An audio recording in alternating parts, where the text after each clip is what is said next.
Well, good morning. Welcome to Thoughts Can Change Your Life with me, Reverend Wolak. We're here each and every day at 8 a.m. as we explore new ideas, we explore new thoughts, so that we can take a different trajectory in our life. Because what I've come to understand, until we ask new questions, nothing changes. Because without new questions, why are we going to do anything new? We wouldn't do anything new. We would continue doing what we're doing because it's what we're doing. We've got habits. And that's something that I've learned, is that it's very difficult for me and for people to break their habits. And most of the habits that we've got are unconscious habits. And so we talk about that all the time. I talk about that. Here's a key. Here's a key thing. Build new unconscious habits and let those habits be serving for you. So today, I brought up the subject, why is it when something is forbidden, it becomes more attractive? You ever notice that? Why is it when you can't do something, you want to do that? Think back when you were a teenager. My father said to me, don't you ever race your mother's car. Well, my mother had a 1967 Cutlass with a 354 barrel with a 3-speed on the column.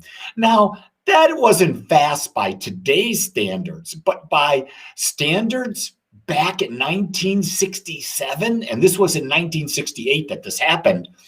Yeah, I got to use the car, and I took it on a back road with a buddy, and man, we had that puppy. We had them side by side on a back road at 112 miles an hour.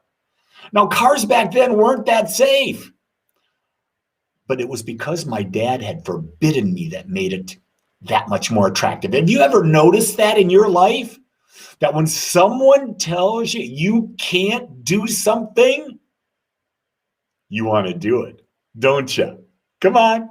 Admit it to yourself. Admit it to me. You want to do it. Yeah, it's something about it that when we forbid something, hey, I raised 2 teenagers. Anytime I forbid them to do something, guess what? They did it. I don't know why. Yes, I do. It's natural. Why is it natural? It's natural because we have an inner desire to be free. We don't want anyone telling us what to do. We want to be free to make our own choice. In fact, most of the time, if someone says you can't do that and you do it because it's forbidden, if they hadn't told you you can't do that, you probably wouldn't have, because it wouldn't have been as enticing. I see that in relationships all the time. The wife will look at the husband and say, you can't do that. Next thing you know, she's looking at him, why did you do that? I told you not to do that. Well, all the husband heard was, when she said, don't do that, all he heard was, do that. He didn't hear the don't, he heard the do. The mind does not hear negatives. That's why when you speak clearly, you speak towards something, not against something. That's a really big thing to do, to understand. I'm not going to have a drink tonight. If that's your issue and you say, I'm not going to have a drink tonight, the universe says, yeah, you are. It's better to say something like, I choose to be alcohol-free. Notice how that's not forbidding me? No, it's a conscious choice. And you see, when we make conscious choices, it's easy for us. The problem is that we don't make conscious choices, do we? You ever had this happen in your life? Don't even go there. I know you have. I could tell you time in and time out, but I can't tell you right now. You know why? I don't want to give away all my secrets. I give away too much of them as I talk. I share so much of my life. There's parts of my life I probably shouldn't share. And you say, why? Hell, I don't know. I share just about everything. Because, I look at my life as that I wouldn't be the man I am if I hadn't experienced what I experienced, and I wouldn't have grown. Shariel says, is that the same as reverse psychology? You might say it is. Yes, sirree. Just know this. If you want someone to do something that you don't want them to do, forbid them. I forbid you, like, don't go and do this. Don't forbid yourself to have a cigarette. Don't forbid yourself to have a drink. Don't forbid yourself to spend money on this. Because when you forbid,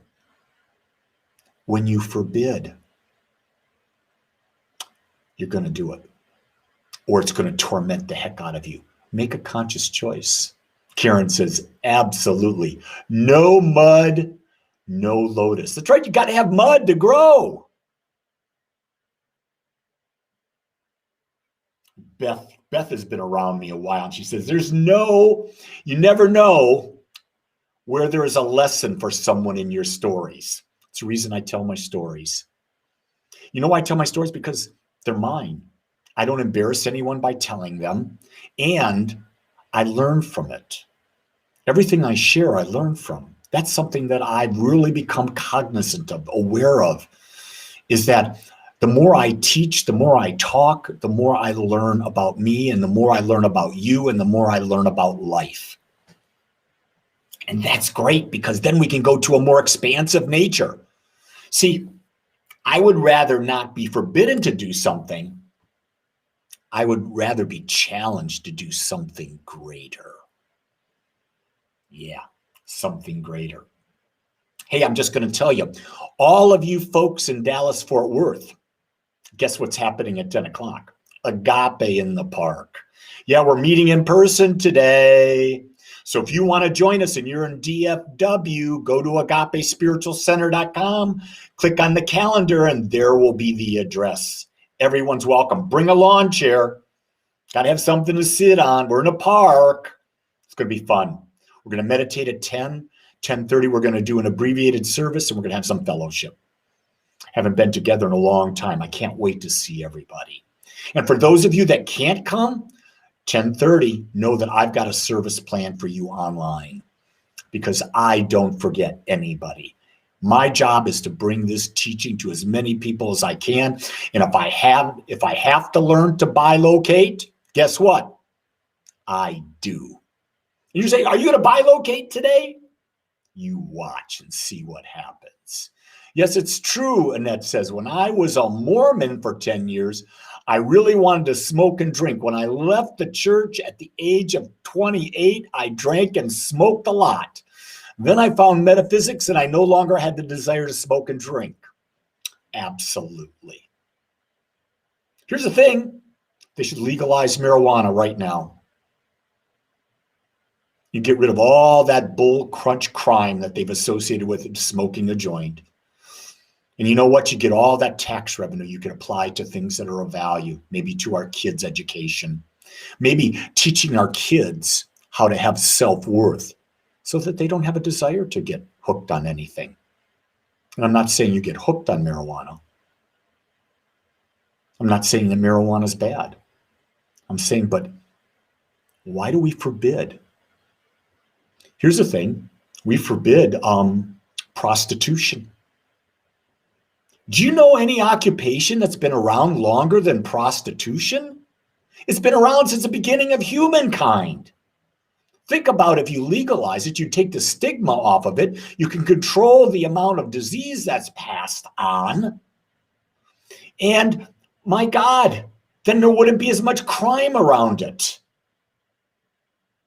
See, I'm not your traditional minister because I don't judge.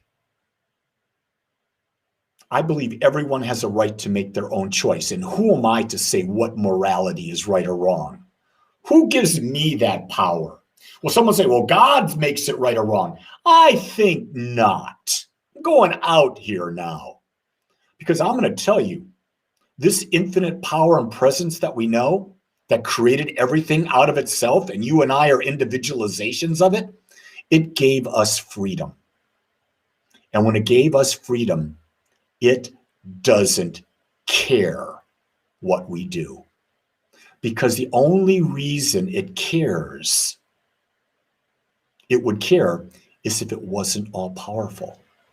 You see, in the infinite, there is no death.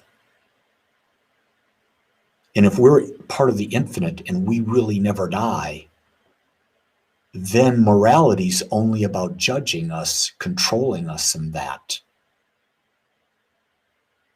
Isn't that fascinating? Isn't it fascinating?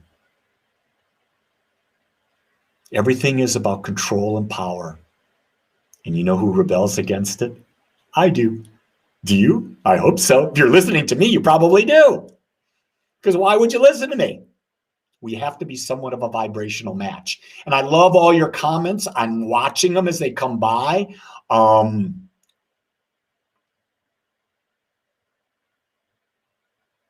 It's only legal when you videotape porn, Becca says. Fascinating. Yeah. I remember when it was taboo to own a Playboy magazine. I used to have a collection. But when I started on my spiritual path, I got rid of hundreds of magazines. Because for me, it was honoring women as perfect individuals and not objects. No one forbid me told me I had to get rid of those magazines. I made a conscious choice to do so. And it's because I made that conscious choice, I don't ever regret making that choice. You see, that's what I'm talking about. Consciously choosing to something means self-empowerment. So with that in mind, oh my God, I've been yapping up a storm. Well, listen, we've done over 12 minutes today. I love it. Love it. Thank you for your comments. So if you're in Dallas, join me at Agape in the Park. All information is on agapespiritualcenter.com. And if you haven't joined me for meditation, check us out on meditation. I think you'll like it. It's a great way to start your day. And classes are starting in the middle of May. And if you want to take a class with Agape online, join us. You'll find that it's absolutely magnificent.